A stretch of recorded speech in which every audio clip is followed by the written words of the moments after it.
Aquí en el laboratorio ya pudimos detectar pulgas y encontrar pulgas.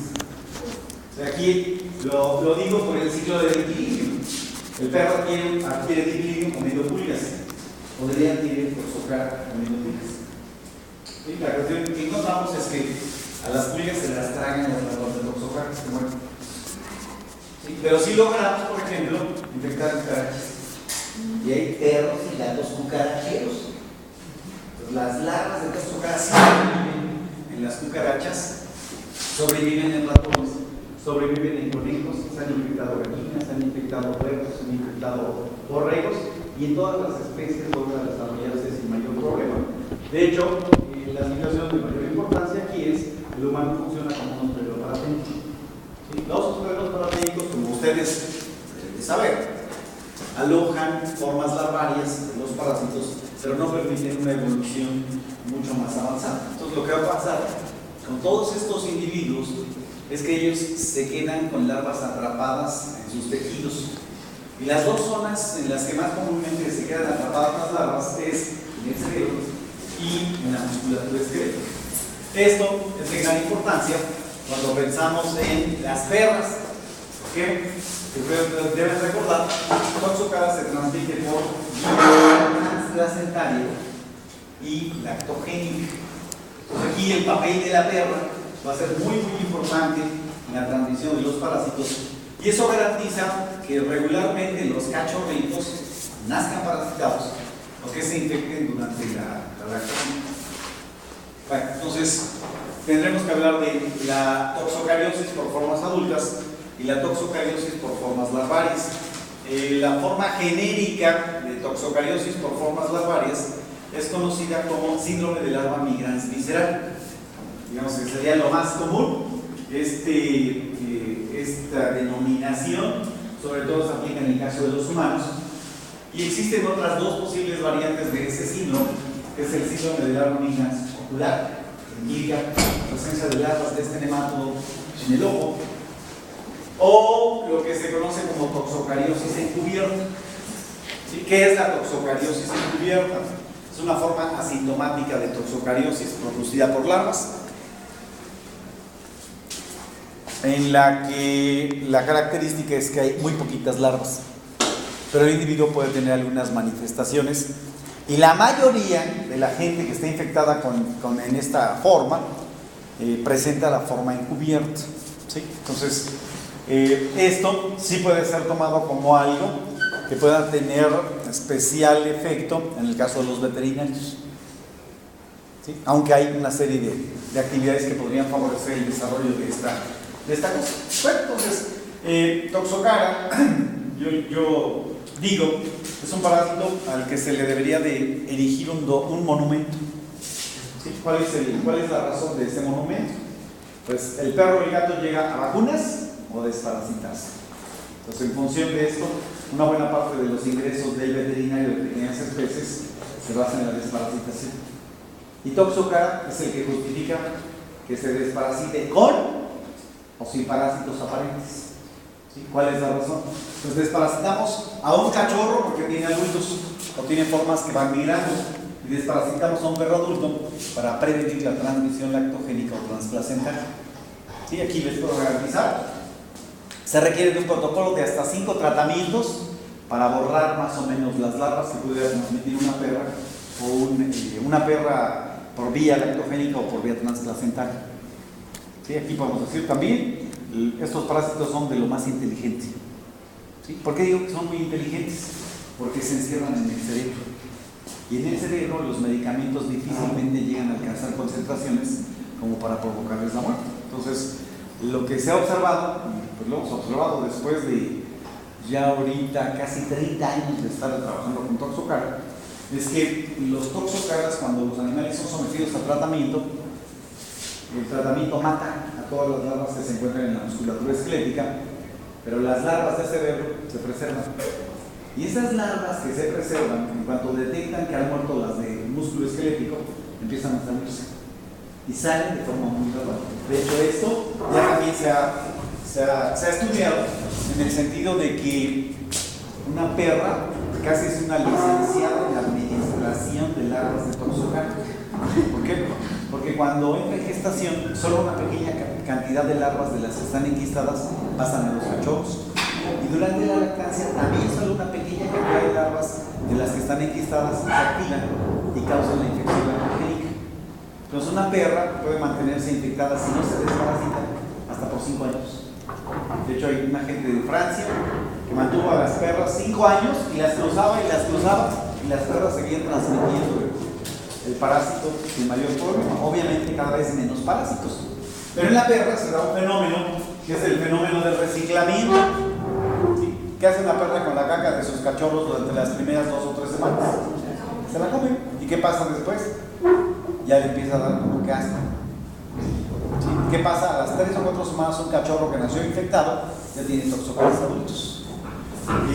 Si los animales se mantienen alrededor de un mes y medio, al mes y medio el cachorro ya está produciendo larvas que se convierten en huevos que producen larvas infectantes y la perra recupera todo lo que le dio los cachorritos. De esa manera este es el reto de nunca acabar si no se desparasita la perra. ¿Sí?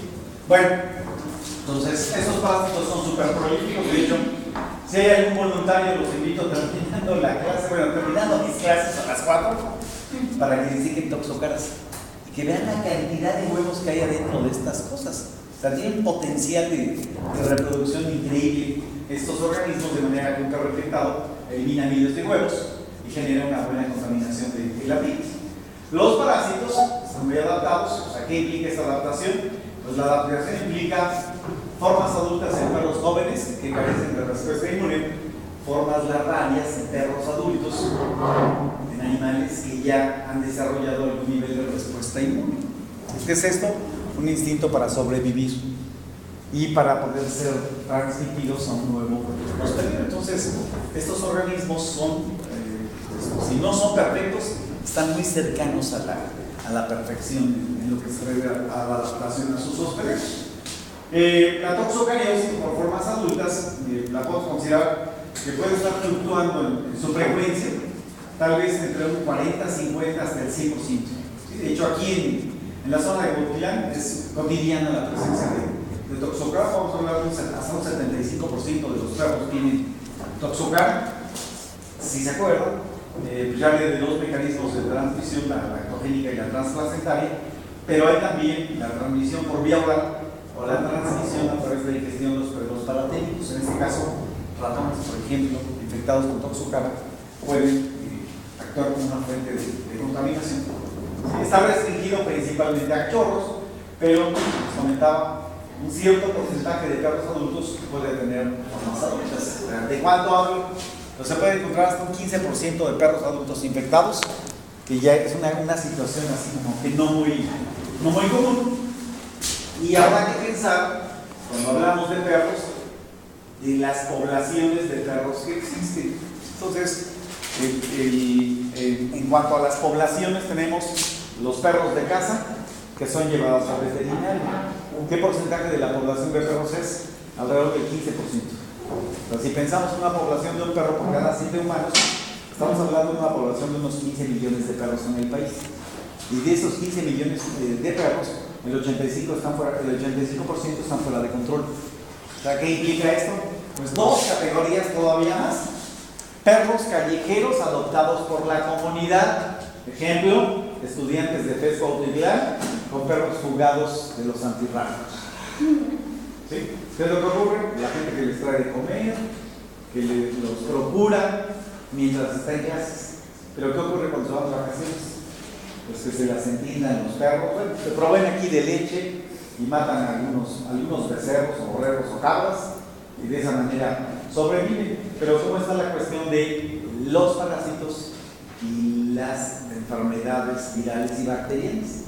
Entonces ya ha habido una experiencia, por ejemplo, en Campo 1, de un perro rabioso que lo cuidaba toda la comunidad. Aquí le daban de comer, le daban su agüita y todo, y el perro andaba por todo Campo 1. Y un buen día se dieron cuenta de que se había vuelto mal y mordió a una persona. Resultó que era un perro rabioso. Y todo el mundo lo acariciaba, todo el mundo lo cuidaba. ¿Qué es esto? Pues es una estupidez. Es una estupidez muy común en las zonas urbanas. Esto mismo lo podemos encontrar y seguramente ustedes lo ven en las calles por donde ustedes viven. Gente que es muy humanitaria y que le da de comer a los perros. ¿Qué hacen los perros? Se vuelve su territorio. ¿Sí? Y la otra es el perro callejero. ¿Qué pasa con el perro callejero? Pues es el responsable de que ustedes ganen billetes ya cuando son veterinarios de pequeñas especies.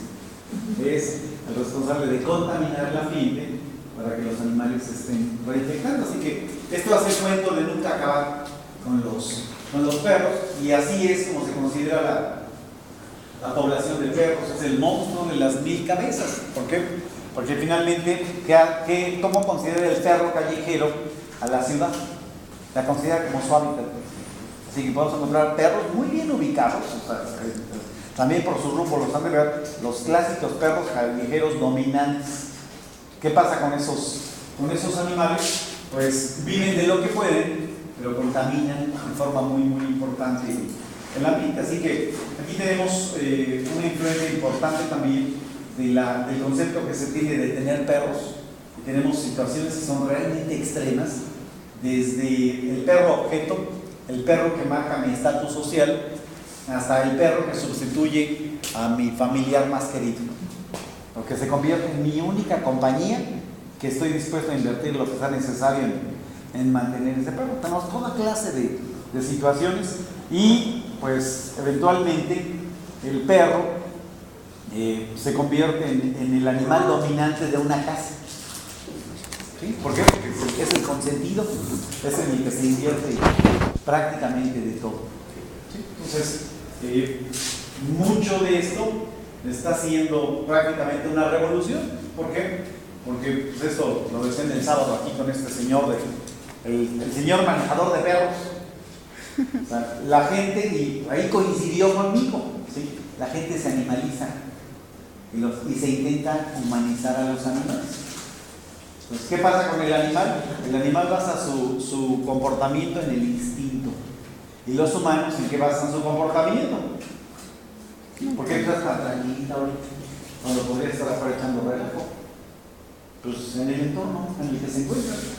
Entonces habrá gente que puede ser la más desordenada del planeta, pero en determinadas circunstancias se vuelve bien ordenada. ¿Sí? ¿Por qué? Porque sabe que le puede ir muy mal si no se ordena. ¿Qué pasará con los perros? No, otra historia aparte, les vale gorro lo que ocurre en su entorno.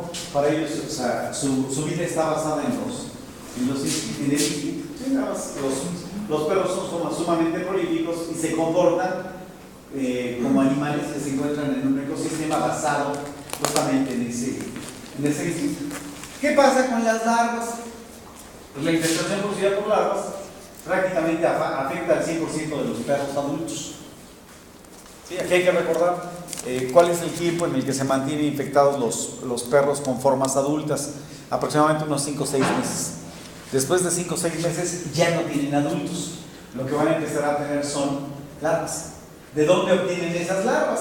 De la contaminación del ambiente. O sea, esta situación es tan extrema que ya hay artículos publicados sobre contaminación del pelaje de los perros con huevos larvados de toxocara. O sea, sí es peligroso acariciar a un perro, sobre todo un perro callejero. Hasta 15% de los perros traen huevos de toxocara en el pelo. ¿Pero cómo? ¿Qué fue lo que hicieron? Bañaron a los perros y recuperaron el agua, hicieron una sedimentación y recuperaron los huevos larvados de toxocara. ¿Pero cómo llegaron los huevos al pelo? Pues acostándose en el suelo. Así como le hacen muchos, olvídense de los perros, muchos estudiantes de veterinaria. Es increíble esto. O sea, ustedes los ven sentados en donde la semana pasada había una defecada o donde acaba de orinar un perro. O sea, eso es salubre. Pues es una tontera. Entonces el perro es perro y pues no hay forma de hacerse hacia ningún otro lado. Entonces es frecuente que esta situación, y sobre todo que esta situación se presente en todos los animales, pero particularmente es importante el papel que tiene la perra, porque las formas de transmisión que se asocian a la perra. ¿Sí? En cuanto a las formas infectantes, también son formas muy exitosas. Son los huevos larvados, son huevos con larva 2 pasiva. Esos contaminan el suelo y se pueden mantener durante meses ahí en el suelo. ¿Sí? Es excepcional la contaminación que se produce. Sí, o sea, hay estudios de contaminación en jardines, en camellones, en banquetas, y es increíble la cantidad de fases infectantes que se llega a encontrar, de tal manera que este concepto de que voy al jardín a divertirme un rato, y voy a ver cuántos huevos de toxocara capturo en este rato. Es la misma situación. La gente, a pesar de que existen una serie de reglamentos, sigue sacando a sus perros, y los perros lo que hacen es el instinto. Entonces, ¿qué es para el perro un jardín? Es un ambiente impresionante, saturado de olores. ¿Qué le recuerdan todos esos olores? A los perros. ¿Sí? ¿Y cómo manifiesta, cómo interactúa? Orinando y defecando. Si ustedes se fijan, también el perro administra su excremento. ¿Por qué? Porque el excremento le sirve para marcar el territorio, y el perro disemina una gran cantidad de excremento a lo largo de las zonas por las que se desplaza. Entonces, los huevos sencillamente necesitan ambientes que sean húmedos y que la temperatura sea templada. Si hay plantitas, si hay pastito, esto es extraordinario. ¿Por qué? Porque todo eso va a facilitar el desarrollo de la larva pospasiva.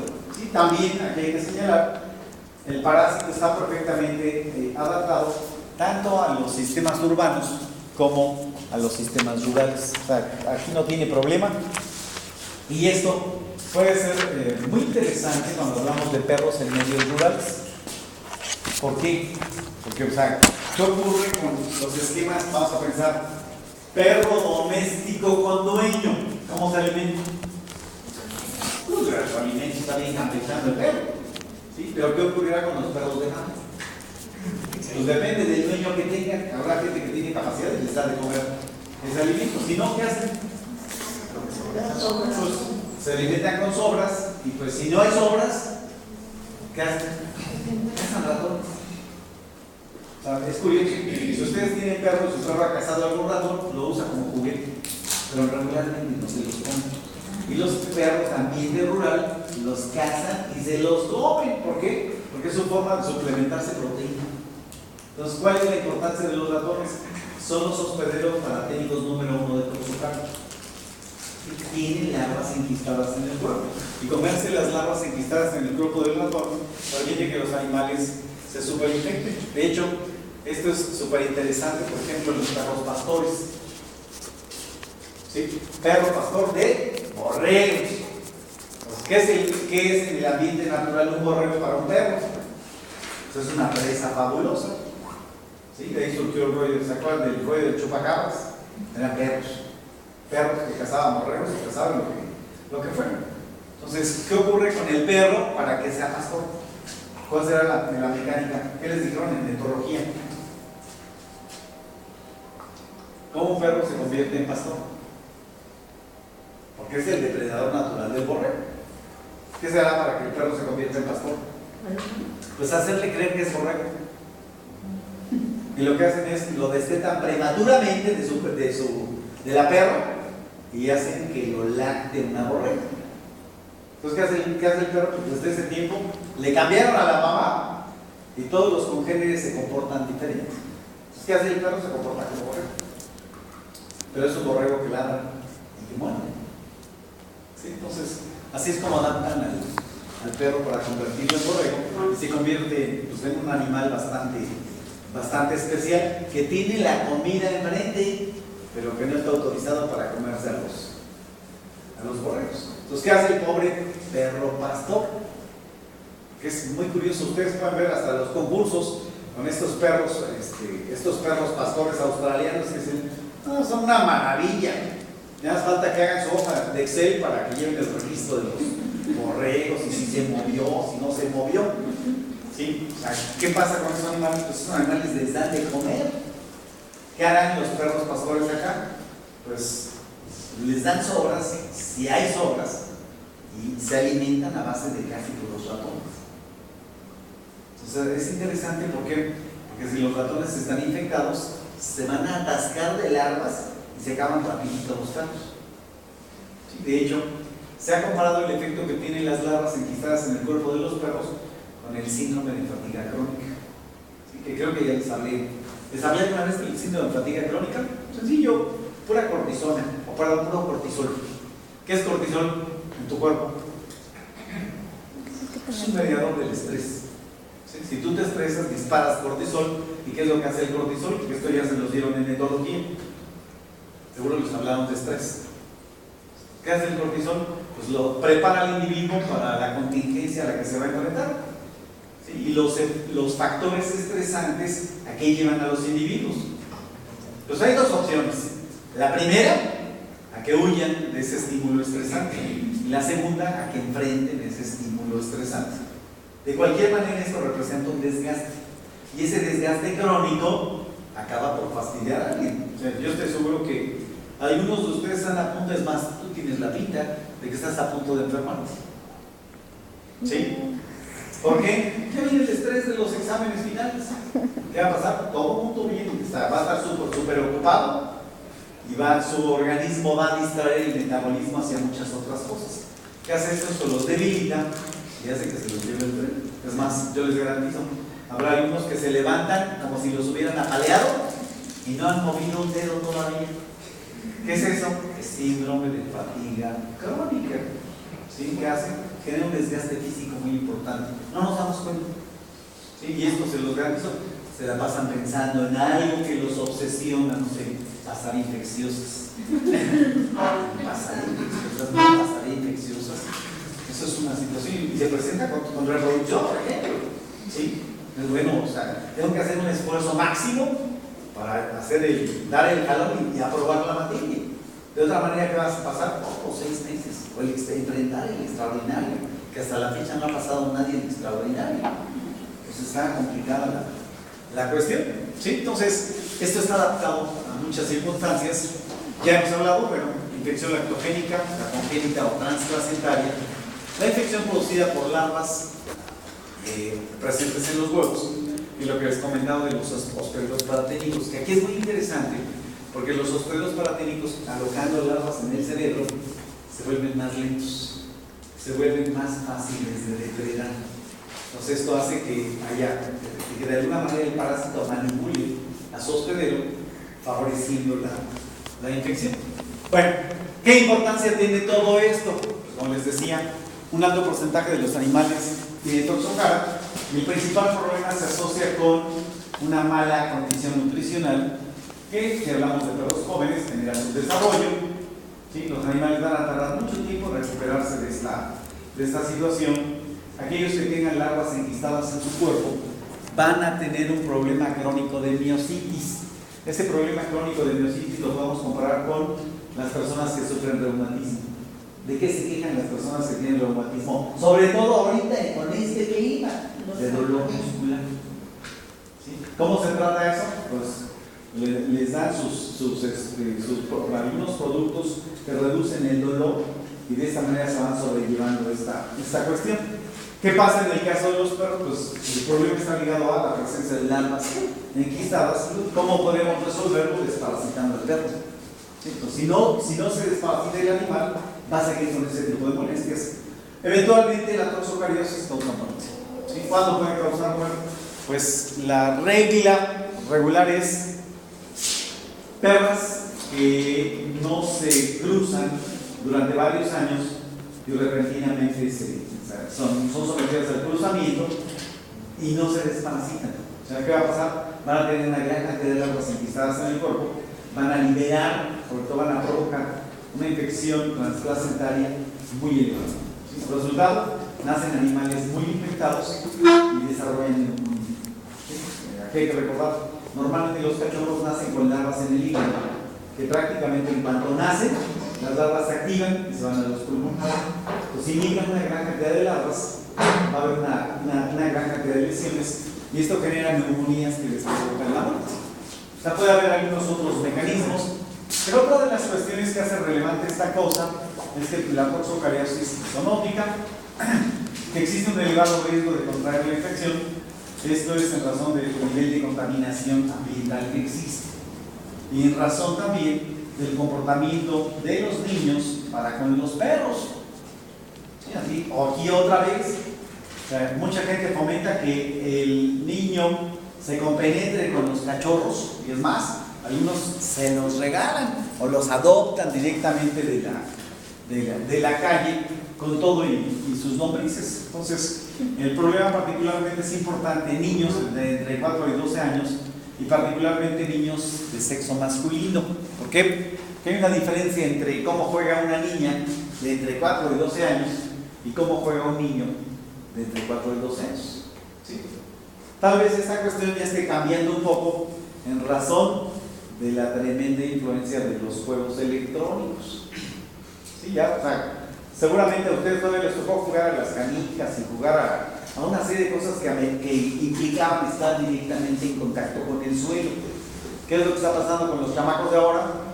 Los tiene absorbidos no sé, el Xbox, el PlayStation tridimensional o el tridimensional, y pues no salen de ahí estos niños. Entonces, eso puede tener efecto negativo sobre la presentación, pero todavía existen los niños todoterreno. ¿Sí? ¿Qué hacen? Esos niños juegan en todas partes y de hecho difícilmente se puede sustraer de la curiosidad de jugar con la tierra. Jugar con lodo es así como que algo. Y en algunos lugares se maneja, incluso jugar con tierra o con arena más o menos controlado. ¿Sabes qué es eso? Pues en algunos lugares se instalan areneros.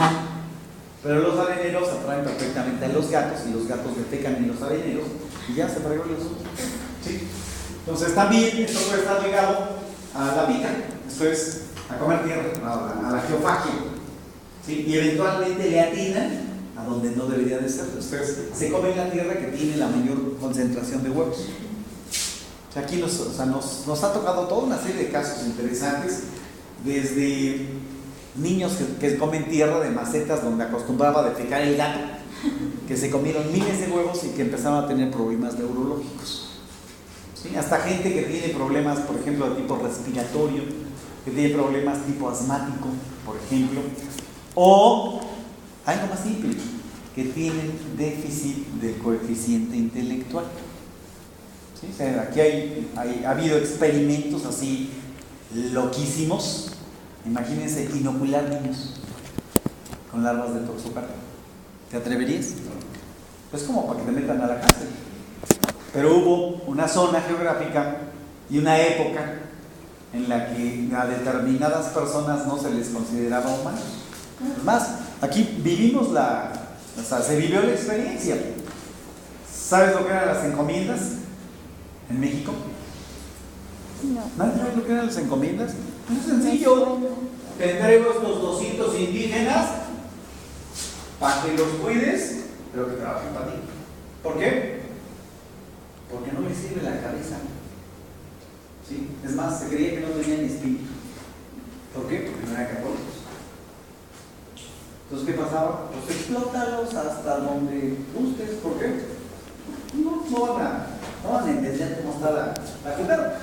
Esto pasó en Estados Unidos. En la zona del sureste se mantuvo largo tiempo la bronca de creer que los negros seguían siendo esclavos y eran súper discriminados. ¿Quién iba a pensar que ahora iban a tener un presidente melánico? ¿Sí? Pues un investigador muy famoso, de hecho hay un libro que lo escribió esta persona, inoculó niños negros con larvas de toxocardia para ver qué les pasaba. Gracias. Y resultó que, muy resistentes los niños, pero desarrollaron problemas neurológicos.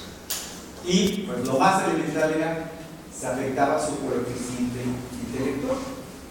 Son de esos pocos experimentos de gente muy renombrada que debería estar en la cárcel por haber hecho esto con seres humanos. Entonces, sí, esto representa un grave problema y hay una gran cantidad de estudios en relación con la presencia de larvas de toxocardia en los humanos prácticamente en todo el mundo. ¿Sí? Entonces, esto es lo que se desarrolla a nivel ocular, por ejemplo. ¿Qué es esto?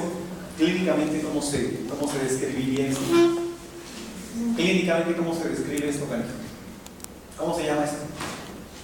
Se llama anisocoria. ¿Sí? ¿Qué tiene aquí? Tiene tronado los músculos que mueven el cristalino. Si se acuerdan, el cristalino se cierra. Depende de músculos que actúan rápidamente. Aquí están dañados los músculos por la presencia de larvas. Aquí tenemos un problema de tipo neumónico asociado a la presencia de larvas.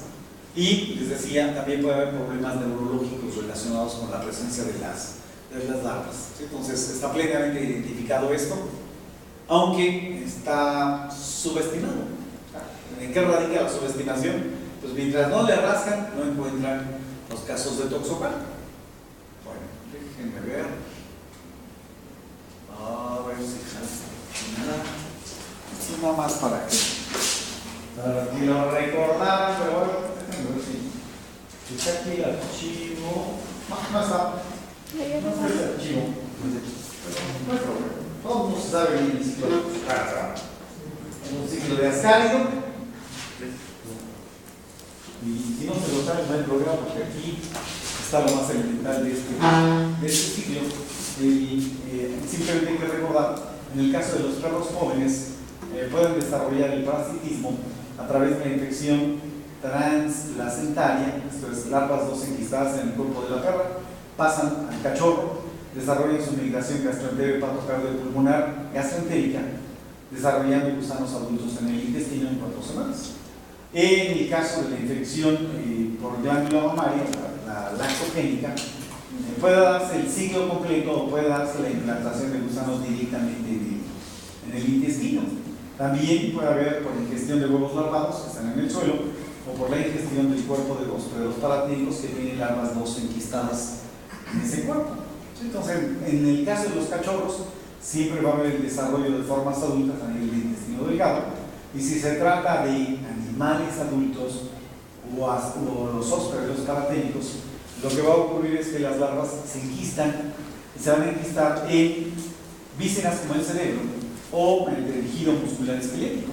En este caso, los individuos se pueden infectar consumiendo hospederos paraténicos o consumiendo huevos larvados. Entonces, esto, en el caso de la perra, ya lo señalé, permite que la perra cargue larvas que después de migrar de forma muy compleja, pero extraordinariamente compleja. O sea, se ha encontrado aquí algo muy interesante. O sea, las larvas tienden a concentrarse en el músculo esquelético y cerebro. Si no logran llegar a la primera, tienen que repetir la migración.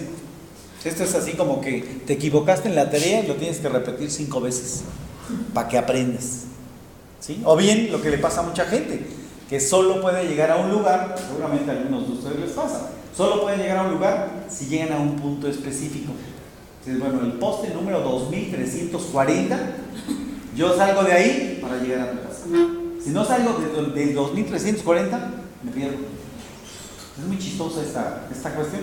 En el caso de las larvas, tienen que asentarse en músculos esquelético y cerebro, pero tienen que establecer todo el circuito del aparato circulatorio.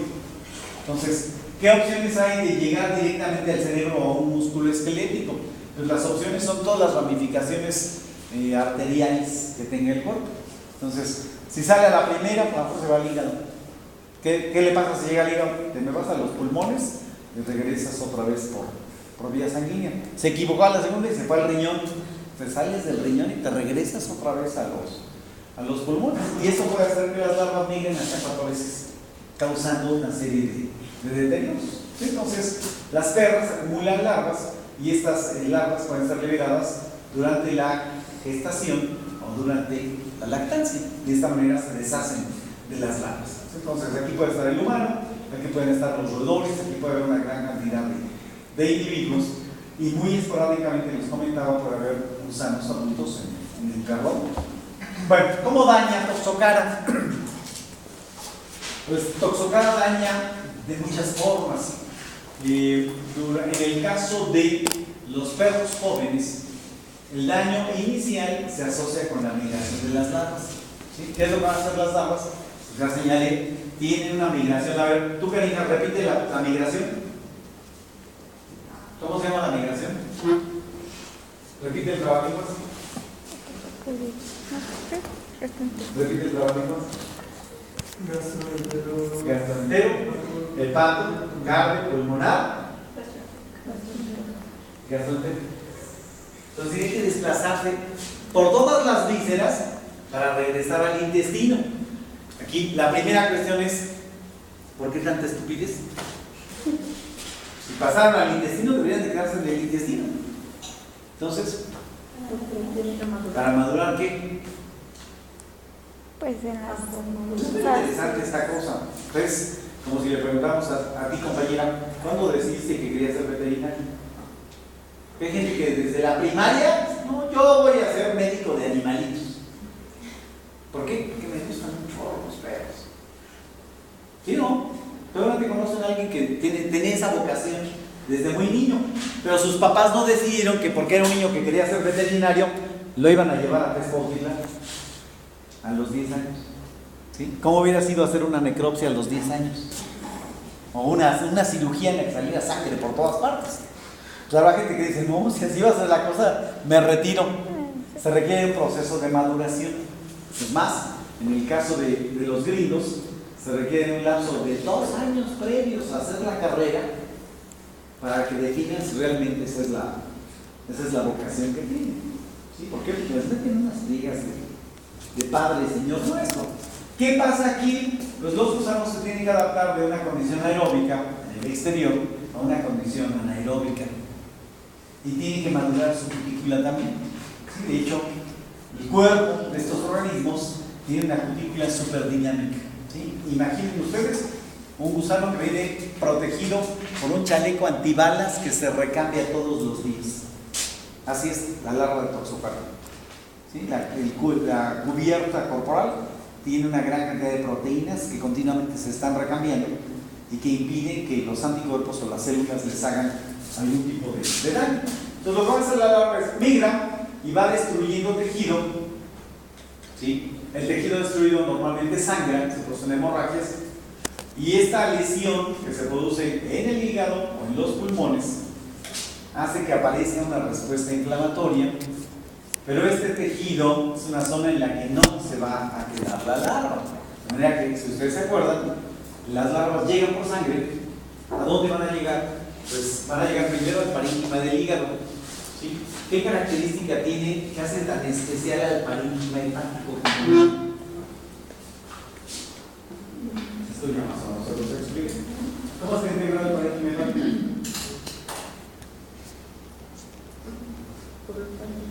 Si ustedes se acuerdan, el hígado es una víscera súper vascular. Presenta una gran cantidad de sinusoides. Y en medio de los sinusoides están las masas de hepatocitos, que son las que llevan a cabo las funciones. ¿Sí estamos de acuerdo?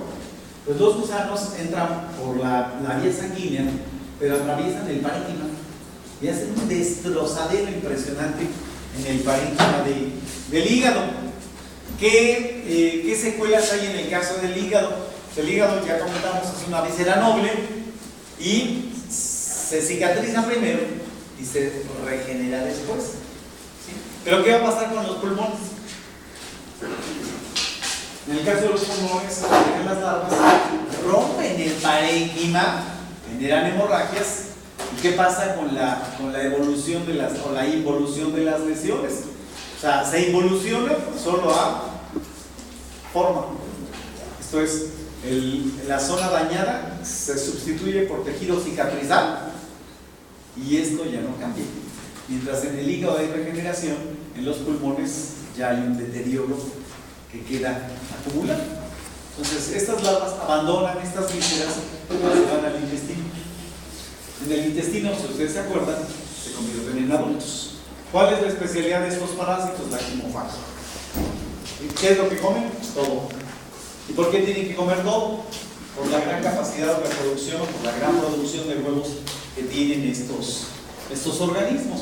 ¿Sí? Entonces, vamos a tener un efecto sobre el estado nutricional y esto va a depender, obviamente, de la edad. Entonces, ¿a quién dijimos que afectaba principalmente esto? A cachorros.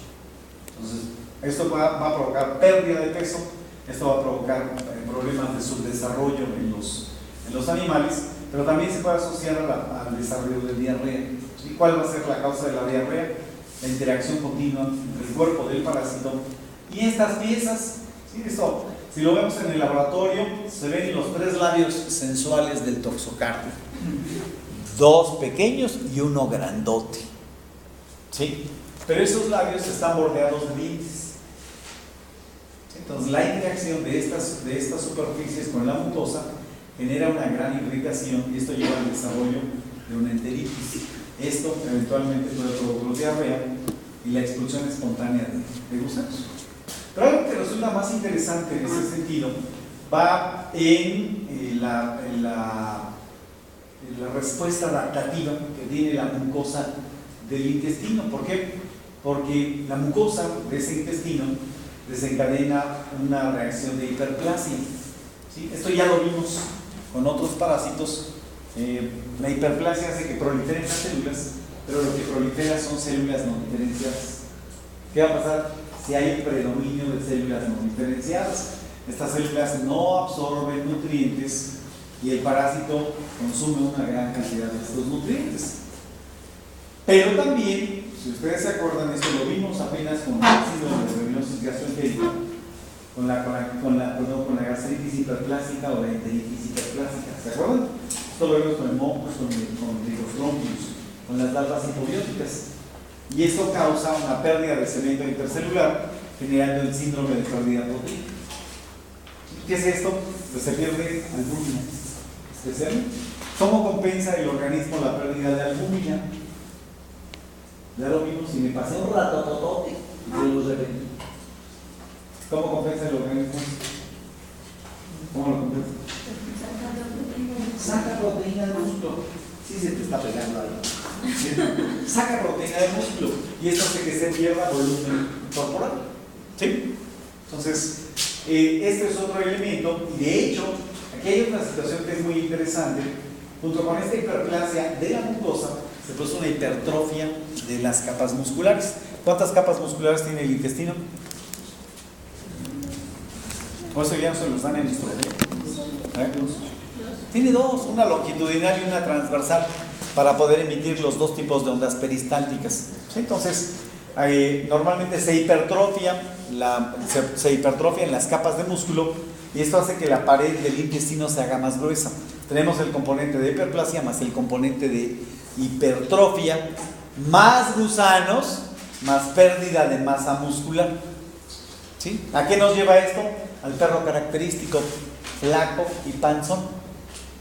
¿Sí? De hecho, si ustedes se acuerdan, ¿qué efecto colateral hay cuando se pierde proteína plasmática? Ascitis, exactamente. O sea, se acumula líquido en la cavidad abdominal y esto hace que el volumen de la cavidad sea más notorio. ¿Estamos de acuerdo? Esa es la composición del perro con toxocar, un perro flaco porque ha perdido masa muscular, que tiene el abdomen abultado y que tiene ascitis. Entonces, esta es la situación. Eventualmente podemos encontrar cambios de posición en las vísceras, las torsiones, las suscepciones, las obstrucciones y más raramente las migraciones erráticas. ¿Qué demonios implica esta migración errática? Por ejemplo, la invasión del conducto biliar, la ruptura del conducto biliar, que puede causarle la muerte a los perros, la broncoaspiración asociada a el vómito de gusanos. Entonces, estas son situaciones menos comunes, esto sería, digamos, lo frecuente. Pero algo que resulta muy interesante, y bueno, aquí tenemos la vista del perro típico lombriciento, ¿sí? Podemos encontrar una cierta cantidad de gusanos, pero lo más importante probablemente sea esto. ¿Qué es lo que ocurre con estas? Cuando se habla de la infección extraintestinal, pues lo que tenemos que conocer aquí es las larvas que se establecen de forma extraintestinal, sobre todo utilizan el cerebro y el músculo esquelético para su asentamiento. Entonces, ya comenté, esas larvas pueden migrar varias veces para lograr asentarse en el cerebro y el músculo esquelético, y sus migraciones involucran todo lo que haya en el cuerpo. Aquí hay algunos nombres, pero pueden afectar los ojos, pueden afectar, no sé, los ovarios, afectar los testículos, afectar prácticamente cualquier parte del cuerpo, pero su tendencia es a quedarse en estos dos puntos. Y el problema aquí es el que se repite este proceso. Para migrar la larva rompe los tejidos, genera hemorragias, o sea, las hemorragias y la destrucción de los tejidos induce la aparición de una respuesta inflamatoria, pero en este caso las lesiones tienden a volverse crónicas, ¿sí? La razón de esta situación la trae la larva, ¿sí? Si ustedes se fijan en esta zona de esta fotografía, se ve una zona blanca, una zona difusa. Esta se llama epicutícula. Esta epicutícula está formada por hasta 50 moléculas glucoproteicas diferentes, que se llaman antígenos de secreción y excreción. ¿Qué pasa con estas moléculas? Tienen una cantidad increíble de propiedades. De hecho, aquí están algunas de las más relevantes, que es una superóxido dismutasa, compañera. Lo acabamos de ver. Se los pregunté en el examen. ¿Sí? Si se acuerdan, la superóxido dismutasa es un sistema de detoxificación. ¿Qué demonios es este sistema de detoxificación? Esto truena los superóxidos. ¿Sí? Te inyecto agua oxigenada y te mueres. Tienes la enzima, degradas ese sistema de oxidación. ¿Qué son las lectinas? Eso no lo vimos. Eso lo vieron en inmunología. Las lectinas son moléculas que le permiten, en este caso a los agentes infecciosos, pegarse a células, pegarse a tejidos. Pero vean, esto es súper interesante, tiene mucinas. ¿Qué es la mucina, canijo? Es una proteína, de hecho es el moco. ¿De qué le servirá a un gusano como este estar cubierto de moco? Pues el moco de aquí se puede confundir con el moco del hospedero. Y esto puede ser una estrategia mimetizante de los gusanos. Entonces, si está cubierto de moco y el organismo dice, pues aquí también tengo moco, ¿qué va a pasar? Esto puede ser un camuflaje para no ser dañada la larva.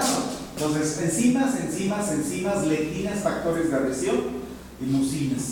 ¿Sí? Este es, digamos, parte de los componentes de los antígenos de secreción y excreción. Entonces, esto es lo que hace que persistan las lesiones. ¿Y cuál es la razón?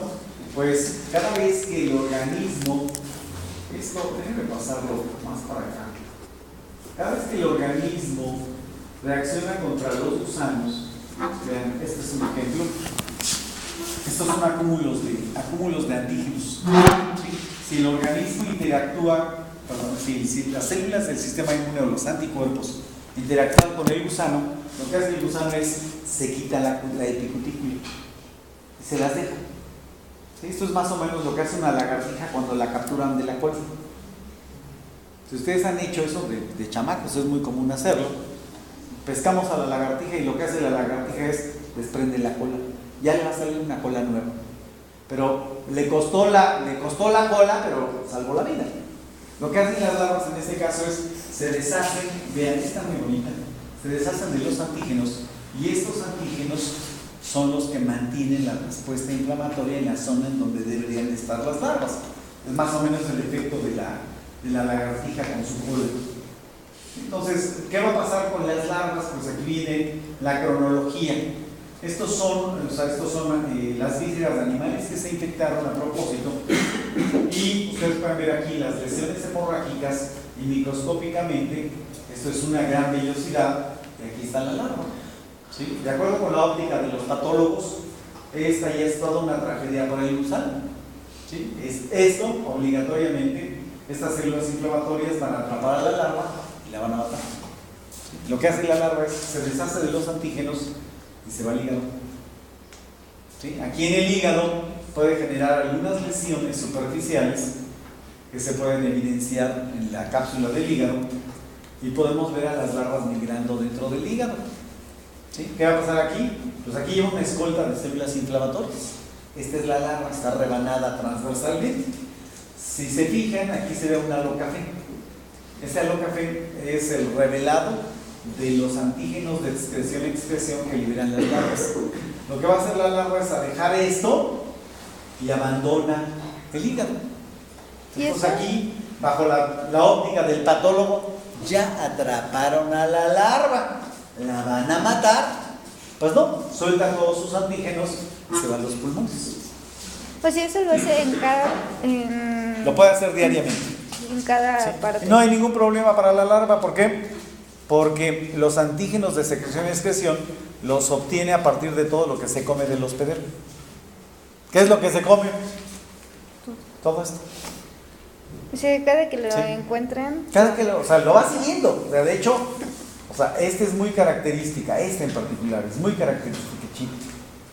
La respuesta inflamatoria va siguiendo a la larva, pero esta larva incluso puede quedar atrapada, se puede estructurar un auténtico granuloma, pero las larvas se van a los pulmones. Entonces ven ustedes, aquí los números indican el tiempo que ha pasado desde que se le dieron las larvas al animal. Aquí a los 2 días se ven este par de lesiones, pero ya a los 5 días parece que le metieron un escopetazo a los pulmones. Cada punto rojo corresponde a una larva que se encuentra asentada en el tejido pulmonar.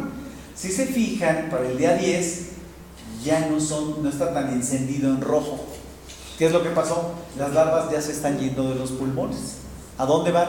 Pues están intentando viajar al cerebro o a un músculo esquelético. Si ustedes se fijan en la comparación de esto a esto, ¿qué es lo que hay aquí? Aquí hay una gran cantidad de zonas abandonadas por las larvas que se van a convertir en tejido cicatrizal. ¿Sí? Aquí ya se pierde una buena parte de la capacidad de trabajo respiratorio y gradualmente la víscera se va deteriorando. Si ustedes se fijan, de hecho, el aspecto de aquí al aspecto de acá ya es muy distinto. ¿Sí? Entonces, el pulmón, si ustedes se fijan, si bien es cierto que se van apagando las lesiones, todavía hay algunas que se ven muy rojas. ¿Qué es lo que pasó? Pues aquí es una tontita que no supo a dónde irse y la maestra la devolvió a los pulmones. ¿Sí? Y aquí podemos ver lo mismo, ¿sí? Lesiones nuevas. ¿Sí? ¿Qué es lo que está pasando? Pues probablemente esta es la tercera migración que se avienta la larva. Sigue causando lesiones pulmonares. ¿Sí? Entonces, los pulmones quedan con una gran cantidad de lesiones y esto es bastante importante. ¿Por qué? Porque es evidencia de que repitió la migración. ¿Y hasta que llega al músculo? Sí, normalmente tarda 60 días en terminar la migración de todas las larvas. Entonces, o aterrizan en el músculo esquelético o se van al cerebro. O sea, de hecho, por peso, por volumen, por proporción, es mayor la concentración de larvas en el cerebro que en el músculo esquelético. ¿Sí? Y es muy interesante, o sea, hemos estado haciendo una serie de seguimientos y aquí, por ejemplo, hemos encontrado que la concentración de larvas es más elevada mientras más se acerca a la cabeza. Entonces, los músculos del cuello pueden tener la gran densidad de larvas y los músculos de los muslos serían los que presentan la menor concentración de larvas. ¿Sí? Entonces, ¿qué células son estas? Esto se llama hematoxilina eosina. Son los eosinófilos. ¿Sí? Son células que deberían estar interactuando con los parásitos en todos los tejidos, pero que no lo pueden hacer por esa característica de librarse de los antígenos de secreción y excreción. Ahora, ¿qué tejido es esto? Pues aquí ya dice es pulmón, pero ¿qué evidencias hay de que sea pulmón? Pues ninguna. ¿Por qué? Está desbaratado el pulmón. ¿Quién causó toda esta destrucción? Las larvas migrantes. ¿Sí? Aquí sí hay evidencias de pulmón, los alveolos, pero estos son granulomas producidos por las larvas. Estos granulomas, también desde el punto de vista patológico, normalmente el organismo atrapa a los organismos y los aísla.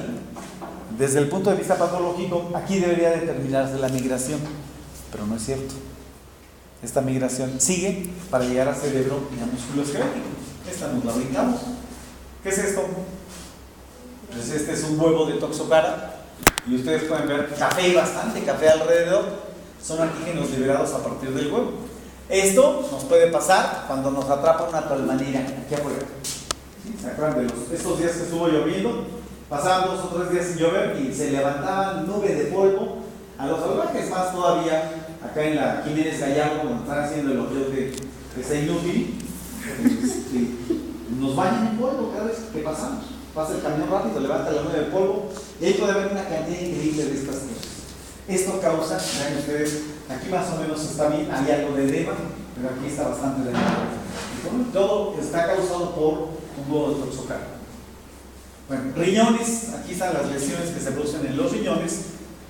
prácticamente desde el día 5 se pueden ver lesiones hasta 2 meses después. ¿Qué es lo que está pasando ahí adentro? Ahí adentro las larvas migran de lo que sería la médula hacia la corteza del riñón. Aquí ustedes pueden ver zona dañada, una gran inflamación, y las larvas se van hacia el borde, hacia lo que sería la cápsula, rompen la cápsula y caen a la cavidad. Aquí no pueden vivir. ¿A dónde se tienen que ir? Se tienen que ir a masas musculares. De hecho, esto es una zona ya con una inflamación crónica en la que se puede ver las larvas y una gran cantidad de este material café que es antígeno de las larvas. Finalmente llegan al músculo esquelético, aquí es una larva recién llegada, depósito de antígenos, y así es como se queda esta larva. Teóricamente, desde el punto de vista patológico, aquí debería de morirse, pero lo que hacen estas larvas es continuamente estar liberando los antígenos, y ni las células de la inflamación ni los anticuerpos les hacen absolutamente nada. Entonces aquí se quedan años, y de aquí se liberan cada vez que la perra entra en gestación, o se liberan para ser desplazadas a través de la glándula mamaria. Entonces puede ser muy aparatoso, pero es inútil. ¿Sí? Y desde el punto de vista de inmunidad, esto es un esfuerzo muy muy importante. Millones de células probablemente están involucradas y son totalmente inútiles. Entonces esto es lo que normalmente pasa en un hospedero paraténico. Si nos vamos al cerebro, de hecho en el cerebro puede haber lesiones hemorrágicas, en este caso no se ve. Esta es una larva abandonando un vaso sanguíneo. Pueden ver un halo café muy importante.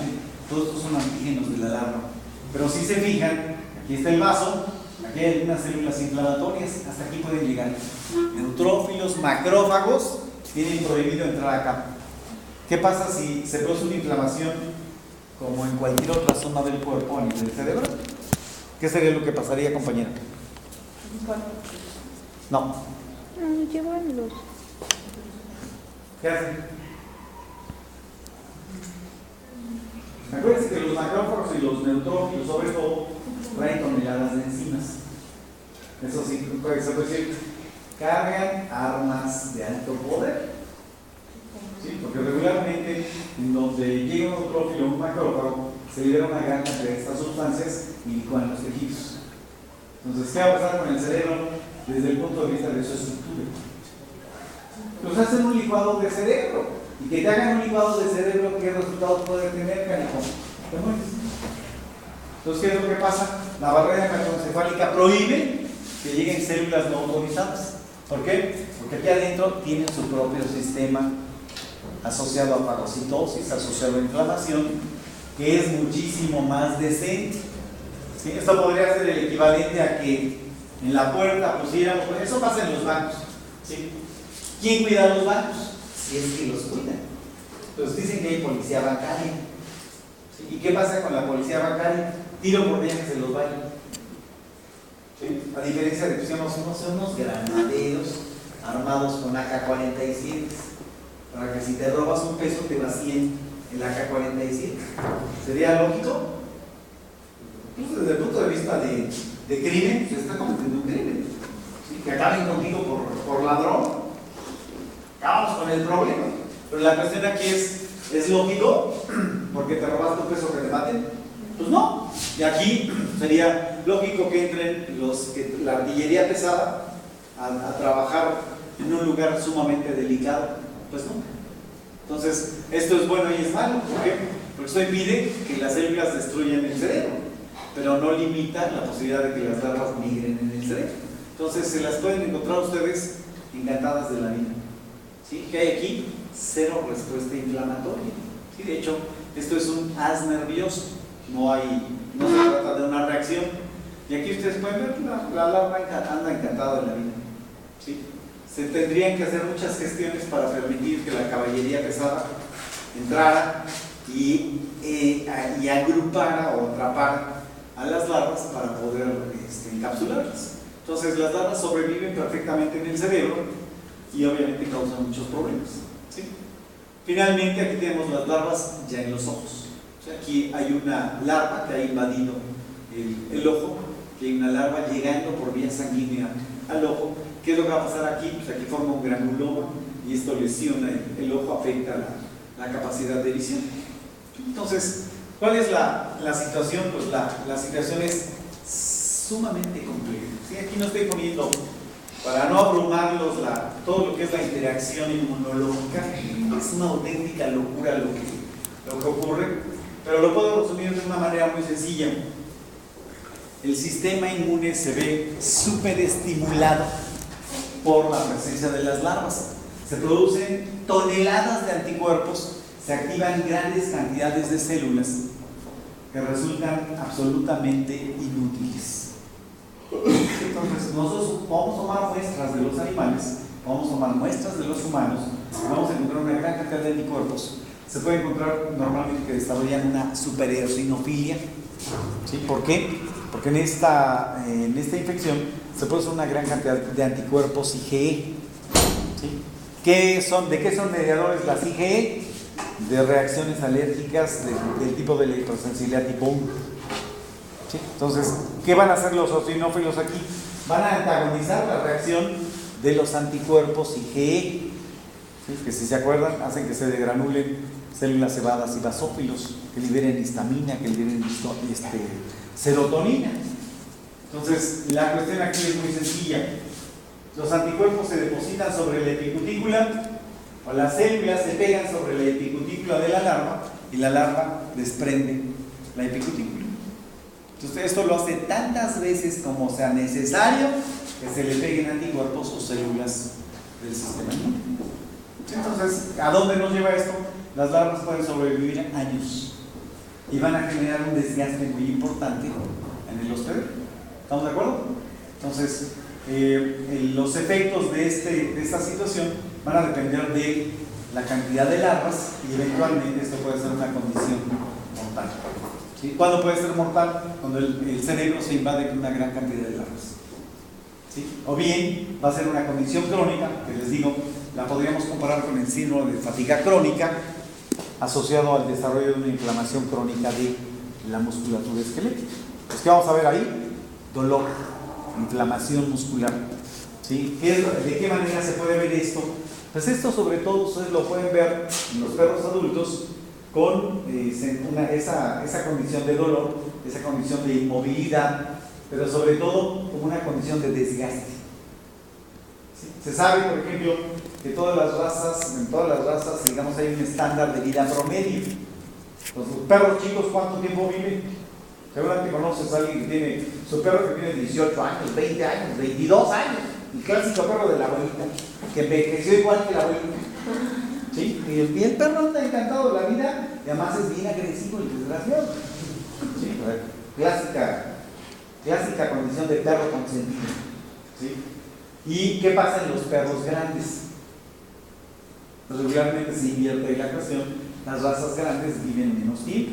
Pues esto puede hacer que se acorte, no sé, un 30-35% el promedio de vida de estos animales. ¿En razón de qué?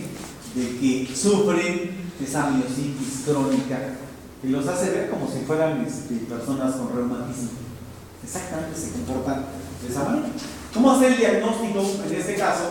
Pues muchas veces los toxocaras nos notifican solitos. ¿Sí? El perro los vomita, esto es muy común. El perro los expulsa con las heces.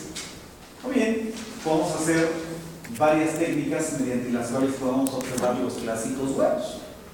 Entonces, la técnica básica sería termómetro de exploración, hacemos un examen microscópico directo y observamos el globo del toxocar. O en una prueba de flotación. ¿Sí? Entonces, todo esto es muy, muy sencillo de hacer y mucha gente lo obvia. ¿Sí? ¿Por qué?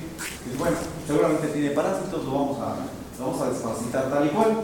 Ahora, ¿qué es esto? O sea, esto es un patrón electroforético de los antígenos de secreción y excreción.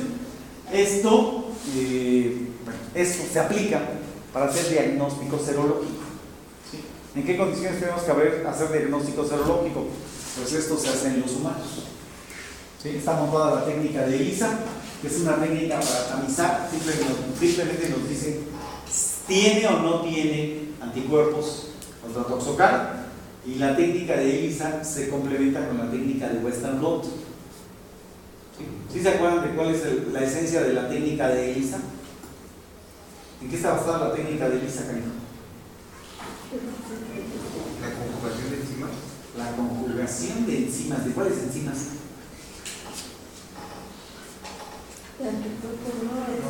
Entonces, hay ELISAs para capturar antígenos o para capturar anticuerpos.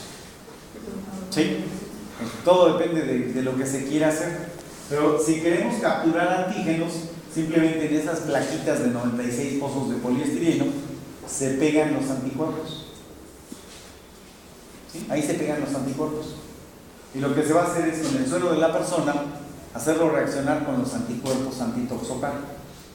¿Qué va a pasar? Pues se pegan, tienen afinidad. Eso se lava y después se le pone un conjugado. ¿Sí? Ese conjugado tiene afinidad, es un anticuerpo de hecho, que se pega al antígeno. ¿Sí? Pero ese conjugado tiene la característica de que tiene una enzima. Y lo que se hace para revelar la presencia del complejo antígeno, anticuerpo, anticuerpo, antígeno, anticuerpo, es poner el sustrato de la enzima. Entonces casi siempre se usa, no sé, una peroxidasa y el sustrato es agua oxigenada. ¿Qué va a pasar? La reacción de agua oxigenada con la peroxidasa genera un color y ese color se mide en un densímetro, que es el lector de ELISA. Pues, ¿qué es lo que vas a determinar con ese lector de ELISA? La concentración de antígenos o la concentración de anticuerpos según la técnica que se utilizó. Entonces hacen diluciones y en base a eso se calcula el título de anticuerpos que tenga el individuo. ¿En qué difiere el Western blot, canijo? Esto se los explicaron en una materia. Pues es una técnica inmunenzimática, pero que se hace en papel. ¿Sí? Pues esto básicamente es un corrimiento electroforético en el que se determina la presencia de los anticuerpos o la presencia de los, sobre todo de los antígenos y las bandas características de los antígenos de toxocal. Esto eventualmente les puede servir. El lugar donde se puede hacer el diagnóstico en humanos es el Hospital Infantil Federico Gómez. Ahí tienen montado toda una batería de técnicas de ELISA para detectar parásitos. Y uno de esos es toxocal. Y que si llegan a tener un caso en el que se sospeche, se tendrá que canalizar la gente hacia ese lugar. ¿Qué hacen en la prevención de esta cuestión? Pues perros adultos hay que desparasitarlos cotidianamente. ¿Sí? Aquí hay que pensar, el perro no tiene toxocalos adultos regularmente, pero tiene larvas. Si nosotros establecemos un programa de desparasitación, podemos dejar prácticamente libre al perro o a la perra de toxocal. ¿Qué es lo que se requiere? Aplicar tratamientos mensuales. ¿Sí? Ahorita lo más eficiente para limpiar perras o perros es la celamectina.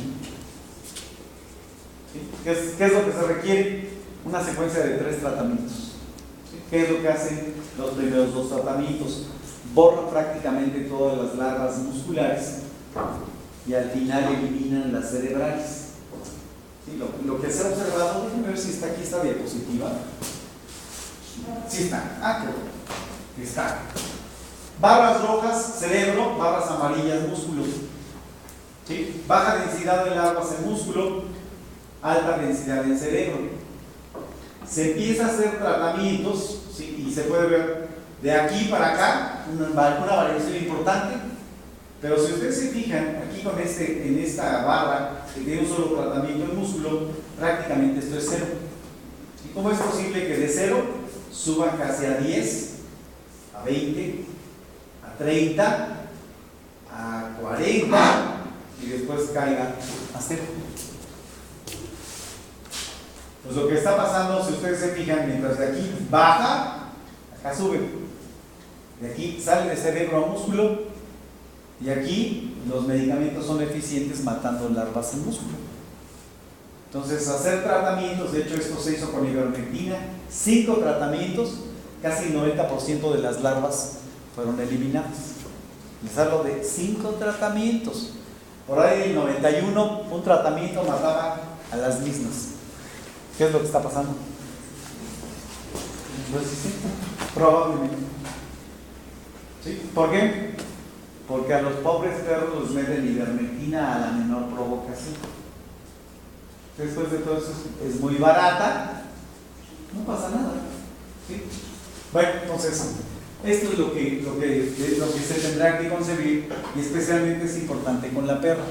Sí, les digo, o sea, funciona muy bien la celamectina, es la última lactona que salió, y ya tiene varios años, pero sigue siendo muy eficiente para prevenir las infecciones transplacentarias y lactogénicas. Entonces, esto es un elemento. La otra cuestión es en la interacción con los cachorros. Ya que les comenté, el cachorro nace infectado, se infecta en las primeras semanas, tiene adultos y empieza a contaminar el ambiente en el que está la perra. Entonces, si en el caso de la perra, por ejemplo, nosotros establecemos un tratamiento antes de la gestación, durante la gestación y durante la lactancia, esto puede quedar totalmente en cero. Entonces reduce notablemente la situación y en consecuencia la contaminación del ambiente. En el caso de los cachorros, la parte más importante es el primer protocolo de desparasitación. ¿Por qué? Porque o se infectó durante la gestación o se infectó durante la lactancia. Entonces, ¿qué es lo recomendable? Pues probablemente empezar la desparasitación desde las 4 semanas. ¿Sí? Y repetir al menos 4 o 5 veces. ¿Sí? Entonces, tenemos un grave problema, y esto se los puedo decir, es ya a nivel local. Vean, este es un trabajo que se hizo utilizando los productos de batalla. ¿Sí? Este, por ejemplo, es Bayer. Este, por ejemplo, era Ford Dodge en ese tiempo. Este puede ser Holland. Este puede ser, este es Birback, de hecho, este es el Endogar. Y esos pueden ser algunos de los clones de Revermex y cosas por el estilo. Este ya lo quitaron del mercado, pero todavía en ese tiempo se estaba utilizando. Esto es una prueba que se hizo dando un solo tratamiento a los perros, como suele ocurrir en muchas ocasiones. Lo desparasitan una vez, ya no se desparasita hasta después de mucho tiempo. Pues con al desparasitarlo una vez, solo 4 de 10 perros quedaron libres de parásitos. Esto es, a 6 de los dueños de perros los engañaron. Y eso puede estar ocurriendo en la calle. El menos malo de todos, desparasitó a 7.5 perros. Los 2.5 perros restantes quedaron con parásitos.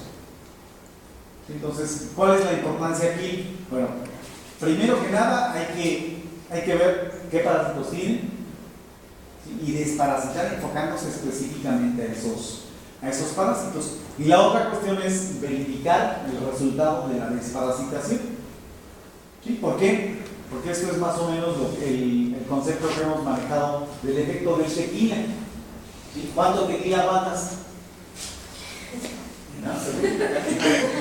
¿Ya ve que se ríe?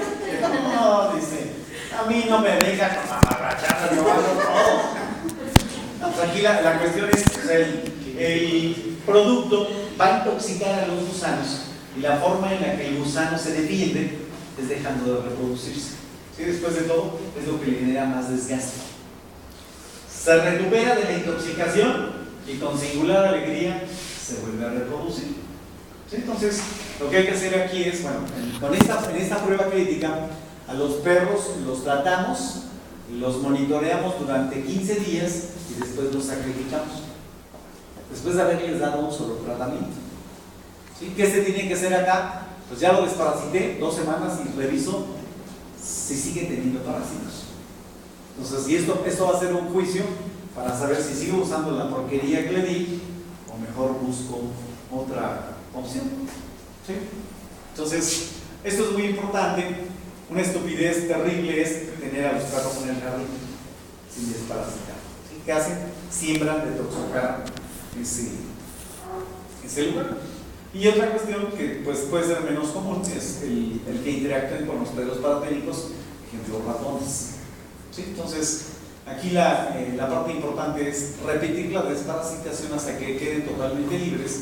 Y este es un excelente comienzo, porque de aquí podemos, después de haber iniciado con un programa muy intensivo, ya después cada 4 o 6 meses, dependiendo del ambiente en el que esté el perro, repetir la desparasitación. Y esto se los digo porque va a variar mucho el manejo que se pueda dar de acuerdo con cada región. Entonces es interesante esto. Hace un mes estuve con la gente de Tijuana. Dicen, bueno, esto es un desierto, hace un calor endiablado, pero hay toxocara y hay ancilostoma, tienen isospora.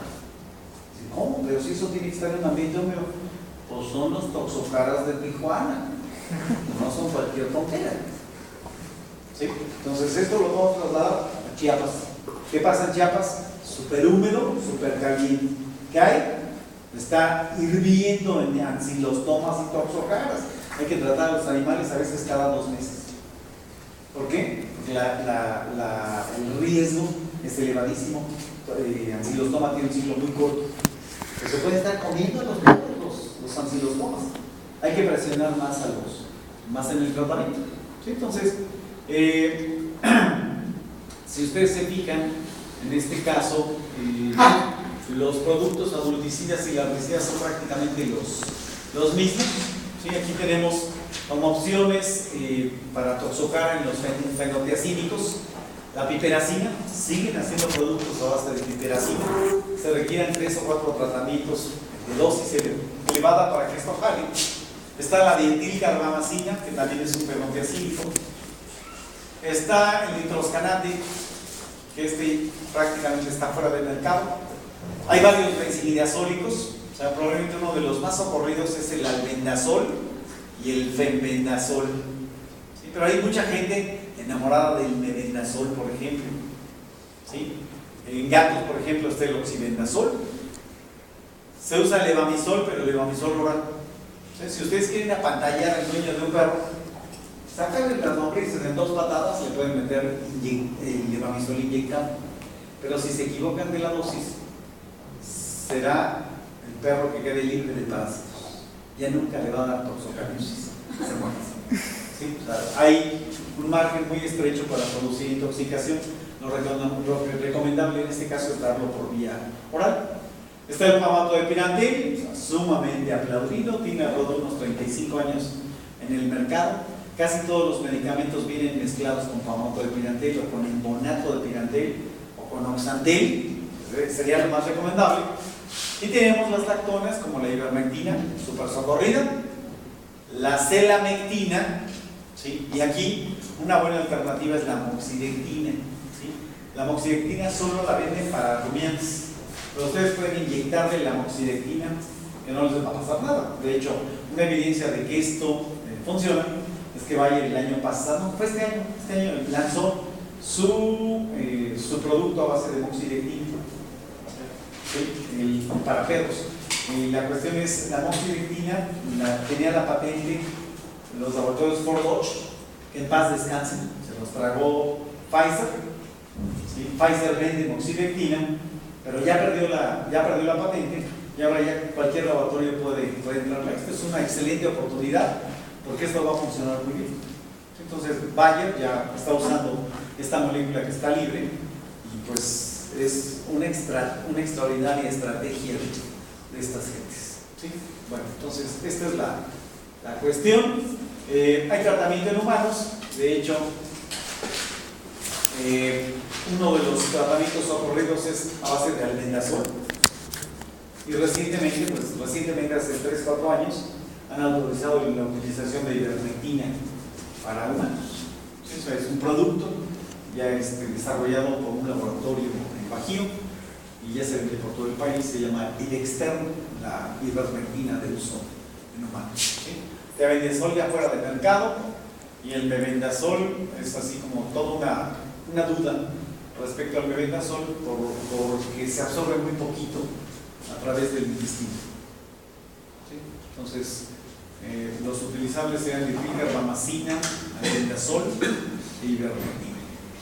Y ya. Entonces, preguntas sobre Toxocana. La larva que va migrando es larva 2 activa. Es larva 2.